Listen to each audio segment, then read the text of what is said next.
Hey everyone, and welcome to Anytime Español. Today, we're going to go over the instances you need to know in order to use the Spanish imperfect subjunctive mood. Before we start, make sure you hit that like button. And subscribe if you still haven't so you don't miss any new videos. And speaking of videos, we already have videos on how and when to use the present subjunctive mood, as well as a video on how to conjugate this imperfect subjunctive mood. So if you need to, you can check those out here or in the description below. The only thing we need to review before getting started is that the subjunctive mood needs two different subjects. That's right. Even if we have a verb that triggers the subjunctive, in order to use the subjunctive, we need two different subjects. If we don't have two different subjects, we'll just use the infinitive form like this. So let's say, for example, I didn't want to arrive late.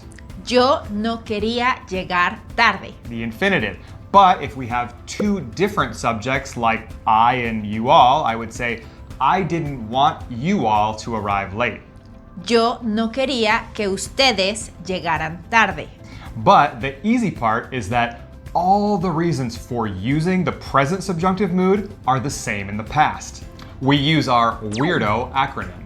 Which means whenever we want to express something in the past with wishes, emotions, impersonal expressions, recommendations, doubt or denial, and ojalá, we'll use the imperfect subjunctive. And our format will look just like this, just like it does with the present subjunctive mood. We just need to change the verb in the independent clause and the dependent clause from being in the present to being in the past, like this.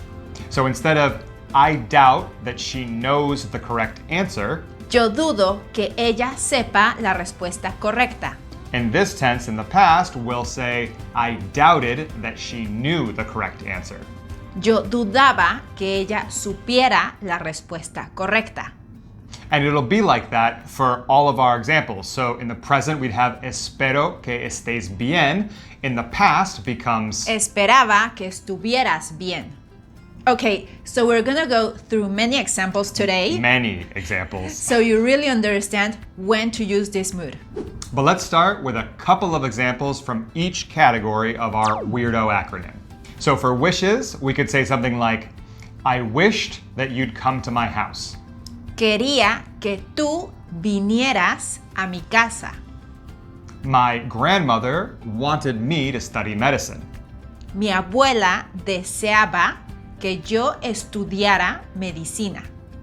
She wished that they would accompany her to the concert. Ella quería que ellos la acompañaran al concierto. Easy, right? Just like in the present, we're just now talking in the past. So for emotions, we could say something like, we felt that he didn't understand us. Sentíamos que él no nos entendiera. Or it saddened me that she was leaving on a trip. Me entristecía que ella se fuera de viaje. Or we were excited that they were visiting us. Nos emocionaba que ellos nos visitaran. And for impersonal expressions, we could say something like, it was important that he practiced more. Era importante que él practicara más. Or it was strange that there was nobody at home. Fue extraño que no hubiera nadie en casa. It was a shame that he couldn't come. Fue una lástima que él no pudiera venir. And for doubt or denial, we could say something like, I didn't believe that he was right. No creía que él tuviera la razón. We doubted that she had planned the wedding. Dudábamos que ella hubiera planeado la boda. Or I didn't think that they would arrive on time. No pensaba que ellos fueran a llegar a tiempo. And the last one for our weirdo acronym is ojalá. Now, with the present subjunctive, we learned that ojalá means something more like, I hope that something happens in the future.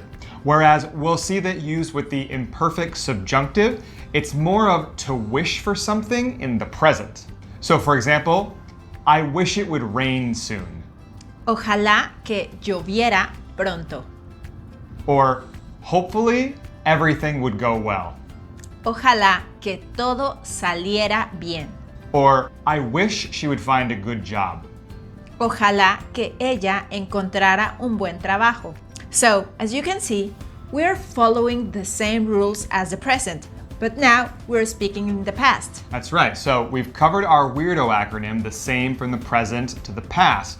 But now we have new instances where we need to use the imperfect subjunctive that's different from the present subjunctive. And one of these scenarios is when we talk about hypothetical situations that are introduced by si or if. So, for example, if I had more money, I would travel around the world. Si tuviera más dinero, viajaría por todo el mundo. If it didn't rain so much, we would go to the park. Si no lloviera tanto, iríamos al parque. If I knew the answer, I would tell you. Si supiera la respuesta, te lo diría. So, no matter what, whenever we have a dependent clause introduced by if in Spanish and it's a hypothetical situation, it'll always be followed by a verb in the imperfect subjunctive. Whoa, we've gone over a lot of instances. And that's it. Good job, everyone. Now, watch this video to keep improving your Spanish. Until next time.